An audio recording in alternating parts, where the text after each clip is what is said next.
बिस्मिल्लाहिर्रहमानिर्रहीम अस्सलाम वालेकुम दोस्तों, मैं हूं ज़ैज़ी और आप देख रहे हैं मेरा यूट्यूब चैनल। दोस्तों आज की वीडियो भी बहुत ही मज़े की वीडियो होने वाली है क्योंकि आज मैं बहुत ही ट्रेंडी मेकअप आपके साथ शेयर करूंगा जो इस वक्त 99% पार्लर्स में सिग्नेचर मेकअप किया जाता है। मैं आज उसका डेमो देने जा रहा हूं। होपफुली आपको ये बहुत पसंद आएगा और बहुत ही ईजी वे में step by step A to Z मैं आपके साथ टीच करूंगा। लेकिन शर्त ये है कि आपने वीडियो को स्किप नहीं करना और बाद में मेरी जान नहीं खानी कि यहाँ पे क्या अप्लाई किया था, ये कहाँ से मिलेगा।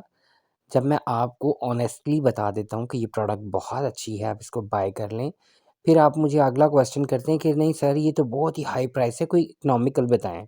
जैसे कि ये वाइट जेल लाइनर बहुत ही इकोनॉमिकल है, बहुत ज़्यादा क्वांटिटी है, सुपर लॉन्ग लास्टिंग है, वाटरप्रूफ है।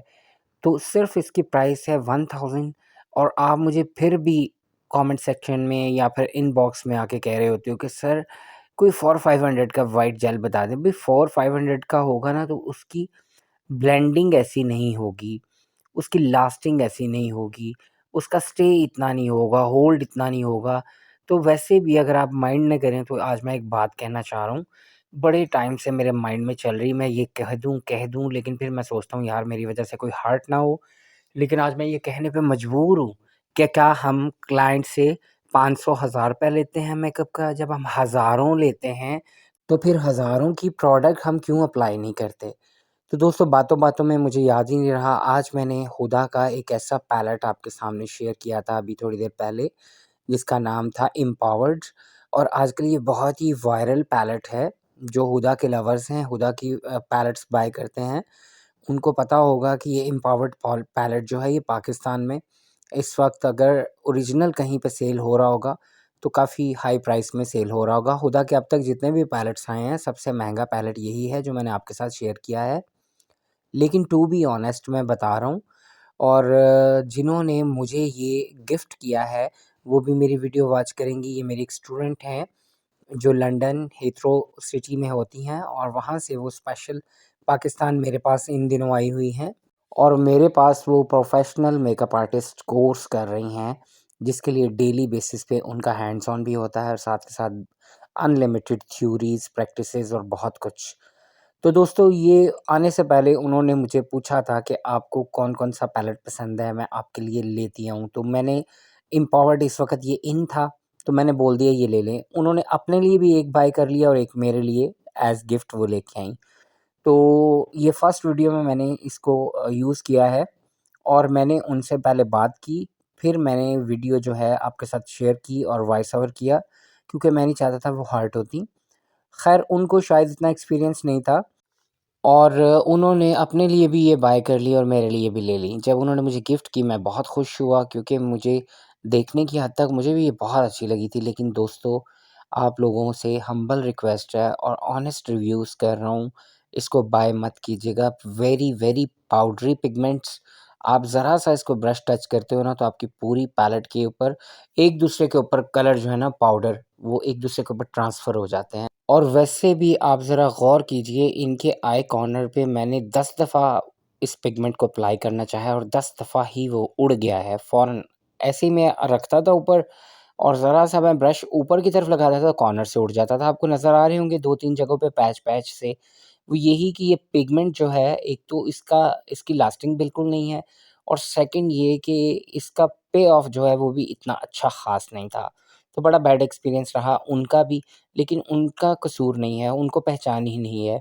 तो इस तरह मैंने उन्हें थोड़ा अवेयर किया कि आइंदा जब भी कोई प्रोडक्ट बाय करें ना, ख़ास तौर पे आई पैलेट, तो आप उसके टेस्टर तो होते हैं, आपको पता है पाकिस्तान में तो जो ओरिजिनल प्रोडक्ट्स हैं उनके टेस्टर नहीं होते, लेकिन यूके, यूएस में ओरिजिनल प्रोडक्ट्स के टेस्टर्स भी होते हैं, तो वहाँ पे आप चेक कर लिया करें।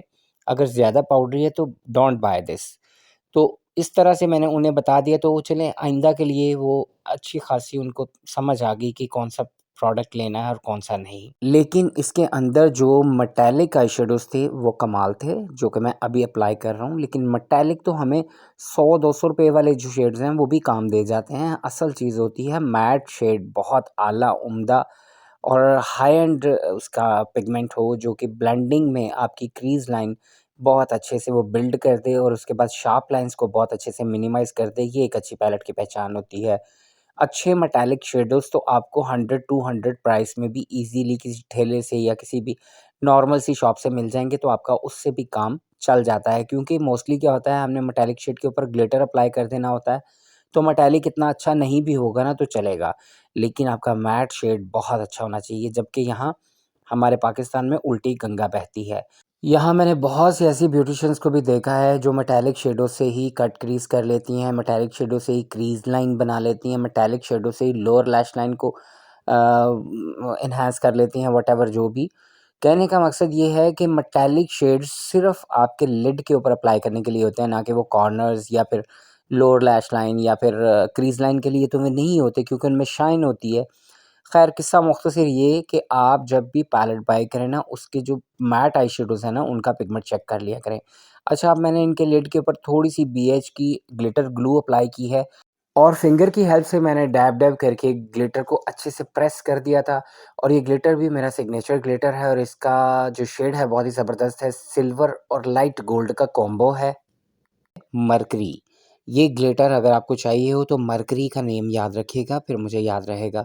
अब हमने आउट कॉर्नर से इसको एज़ यूजुअल मैस्लो वाटर की हेल्प से ही क्लीन कर दिया है और अब मैंने जस्ट इनको अप्लाई किया है एक विंग्ड लाइनर, जिसके लिए मैंने जो आइडिया लाइन क्लीन की हुई थी उसके साथ-साथ रह के एक जस्ट लाइन ड्रॉ की है पहले।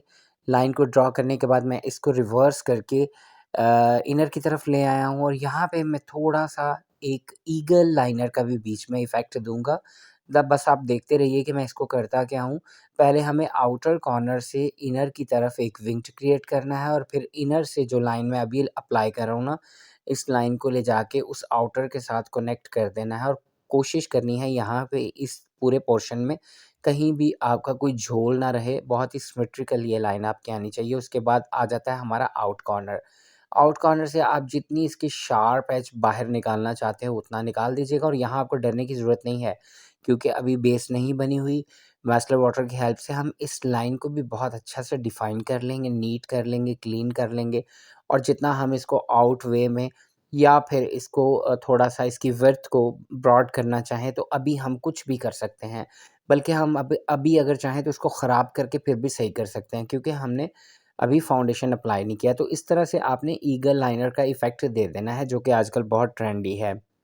उसके बाद मैंने इनको लैशेज़ अप्लाई की हैं, 3D लैशेज़ जो कि मेरे ब्रांड की हैं और बहुत जल्द मैं आपके साथ लैशेज़ की डील लेके भी इंशाल्लाह ज़रूर हाज़िर होऊँगा और सच-सच बताइएगा आपको ये ईगल लाइनर कैसा लगा।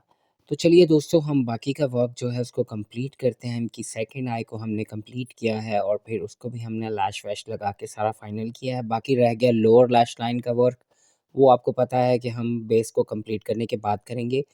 और ये देखें, इनको मैं नान ख़ताई शेड अप्लाई कर रहा हूँ, जो कि मेरी लास्ट 2 डेज़ पहले एक डील ऑफ़र लगी थी, जिसमें मैंने 2 शेड्स जो हैं वो लॉन्च किए थे। तो ये उन दोनों का ही मैंने मिक्सचर बनाया हुआ है, यानी कि मीडियम और फेयर दोनों टोन को इक्वल क्वांटिटी में मैं लेके नान ख़ताई शेड को खुद भी क्रिएट कर लेता हूँ। जिनके पास मेरे चीज़ फाउंडेशन है और बटरस्कॉच है, तो वो उन दोनों की हेल्प से इस शेड को खुद से क्रिएट कर सकते हैं। और अगर किसी के पास चीज़ फाउंडेशन और बटरस्कॉच नहीं है, तो वो फिर नान ख़ताई शेड मुझसे बाय कर सकते हैं। और दोस्तों, फाउंडेशन को अच्छे से सेट करने के बाद इसको हमें लॉक भी करना है, इसको हमें प्रोलॉन्ग बनाना है और मैटिफ़ाई करना है, तो ये स्टेप भी याद रखा करें। फाउंडेशन हमेशा पाउडर से ही सेट किया जाता है, डिपेंड करता है कि आपको कितनी उसकी लास्टिंग चाहिए। अगर आप नेचुरल लुक चाहते हो तो ट्रांसलूसेंट पाउडर अप्लाई करेंगे और अगर ब्राइड है तो फिर आप कॉम्पैक्ट भी अप्लाई करेंगे और ट्रांसलूसेंट भी, या फिर दोनों में से एक चीज़ अगर आपको सेलेक्ट करनी है ब्राइड के लिए तो मैं कॉम्पैक्ट की तरफ जाऊँगा, ट्रांसलूसेंट की तरफ नहीं जाऊँगा। क्योंकि ट्रांसलूसेंट पाउडर जो है वो नॉर्मल टू मीडियम कवरेज के लिए बहुत अच्छा है। हाई कवरेज के लिए आपको कॉम्पैक्ट अप्लाई करना चाहिए, भले आप ब्रश की हेल्प से करें या फिर आप किसी स्पंज की हेल्प से करें, लेकिन आपको कॉम्पैक्ट अच्छे से अप्लाई करना है। और अप्लाई करने के 5-7 मिनट्स के बाद उसको अच्छे से डस्ट ऑफ भी करना है, ताकि आपकी जो ब्राइडल है, उनकी बेस केकी ना लगे, पाउडरी ना लगे। तो इस तरह से हमने अपना कैनवास क्लियर कर लिया है, लेकिन अब मैं इनको थोड़ा-सा ग्लोई इफ़ेक्ट देने के लिए लॉरा मर्सियर का ग्लो पाउडर जो है वो अप्लाई कर रहा हूँ और ये बात मैं पहले भी आपके साथ काफ़ी बार क्लियर कर चुका हूँ कि लॉरा मर्सियर का ट्रांसलूसेंट पाउडर और है और ग्लो पाउडर और है।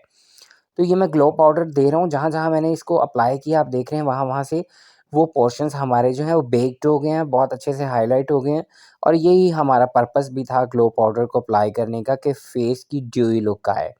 और इसको भी हमने अच्छे से डस्ट ऑफ कर दिया ताकि जो एक्सेस पाउडर था, वो अच्छे से क्लीन हो जाए और अब हम इन्हें कर रहे हैं टू फेस ब्रांड का कॉन्टोर पैलेट में से कॉन्टोर और जिसके लिए मैं इनका कॉन्टोर्स थोड़ा-सा डार्क करूँगा, डेप्थ में करूँगा क्योंकि मुझे इनके जो फीचर्स हैं, वो बहुत ही विज़िबल दिखाने हैं और इनका फेस का जो कट है, वो भी बहुत विज़िबल करना था इसलिए मैंने कॉन्टोर थोड़ा-सा हाई किया है और इसके बाद मैंने मैक ब्रांड का 3 इन 1 पैलेट है। इसमें से मैंने हाइलाइटर लिया है और पहले मैं इनको थोड़ा-सा स्प्रे कर लिया था और स्प्रे को ड्राई होने से पहले ही मैंने हाइलाइटर अप्लाई कर दिया ताकि हाइलाइटर एक्स्ट्रा बूस्ट कर सके और एक्स्ट्रा ग्लो दे सके। इसके बाद हमने इनको थोड़ा-सा ब्रॉन्ज़ किया था, कंटूर की हार्श लाइन को मिनिमाइज़ किया था, उसके बाद हम इनको इसी पैलेट में से एक सॉफ्ट पीच ब्लश ऑन जो है मिड में आपने देखा होगा पैलेट के मिड में एक ब्लश था बहुत ही खूबसूरत कलर का, उससे ही हमने इनका ब्लश ऑन कर रहे हैं और अगर आप मैक की प्रोडक्ट यूज़ करते हैं, तो आपने मेरी काफ़ी वीडियोज़ में वॉच किया होगा कि मैं मैक की हाइपर ग्लो पैलेट जो है हाइलाइटर वो बहुत यूज़ करता रहा हूँ। तो वो मेरा बहुत ही फ़ेवरेट था। उसके बाद मैंने ये पायलट बाय किया था और ये भी मुझे बहुत अच्छा लगा। तो दोस्तों मैक का हाइलाइटर ब्लश ऑन पैलेट आप आँखें बंद करके बाय कर सकते हैं, आपके पैसे ज़ाया नहीं जाएँगे। और अब मैंने लोअर लैश लाइन पे भी सेम वही कलर जिससे हमने एज़ ट्रांज़िशन लिया था, उसी कलर से इनकी लोअर लैश लाइन को भी थोड़ी-सी डेप्थ दे दी है। और डेप्थ देने के बाद ब्लैक आई शेडो के साथ मैं थोड़ा-थोड़ा लैश लाइन को भी डिफ़ाइन करूँगा और आइज़ के अंदर हम इनके ऐड कर रहे हैं ब्लैक जेल लाइनर और थोड़ा-सा मैं इनर की तरफ से एक छोटा-सा एज बनाऊँगा, ज़्यादा नहीं क्योंकि आँखें माशाल्लाह पहले ही बहुत बड़ी हैं। तो एज बनाने से ये होता है कि आपकी नोक पलक संवर जाती है, आइज़ की एक खूबसूरत सी लुक सामने आती है। अगर आप नहीं भी अप्लाई करना चाहते इनर कॉर्नर पे तो ना कीजिए, अपनी-अपनी चॉइस है। इसके बाद मैं इनको कर रहा हूँ मैबलिन का वाटरप्रूफ मस्कारा और फिर मैंने फाइनल पे जाके लाइट सा हाइलाइटर एक बार फिर अप्लाई किया है। मैं आपको पहले भी कह चुका हूँ कि मैं एक चीज़ को एक ही बार करके छोड़ नहीं देता। ख़ास तौर पे हाइलाइटर और लाइनर इसको आपको 2 से 3 बार टच करना ही पड़ता है, क्योंकि आपकी जो फाइनल एक परफेक्शन होती है ना, वो शायद कभी भी नहीं आती। लेकिन जब तक आपके पास आपकी मॉडल या ब्राइड खड़ी रहे तो आपको बार-बार चेक करना चाहिए किस चीज़ की कमी है। तो उन चीज़ों को आपको उस टाइम तो आपके पास टाइम होता है, आप उसको बहुत अच्छे से मेंटेन कर सकते हो, अपग्रेड कर सकते हो। लेकिन जब आपके पास से क्लाइंट चला जाता है तो फिर आपको पछतावे के अलावा कुछ नहीं बाकी रहता। तो फिर आप सोचते हो हाँ, काश मैंने इसे थोड़ा-सा हाइलाइटर और लगाया होता तो ये और अच्छी लगती। तो बेहतर ये है कि बाद में जो पछताना है तो आप पहले ही अच्छे से उसको कवर कर लें। ये देखें मैंने इनको पहले मैबलिन का 65 विविड मैट ग्लोस अप्लाई किया, उसके ऊपर बी क्यूट का मैंने एक शिमर ग्लोस अप्लाई किया और बहुत ही खूबसूरत दारचीनी जैसा कलर आपको देखने को मिला होगा। और बीइंग अ आर्टिस्ट आपको कभी-कभी रेड, मैरून, ऑरेंज, टी पिंक इन कलरों से बाहर निकल के कुछ और कलर भी क्रिएट करना चाहिए, जैसा कि आज मैंने किया। होपफुली कि आपको पसंद आया होगा। अगर आपको पसंद आया तो मेरे चैनल को सब्सक्राइब करें। इजाज़त दीजिए। अल्लाह हाफ़िज़।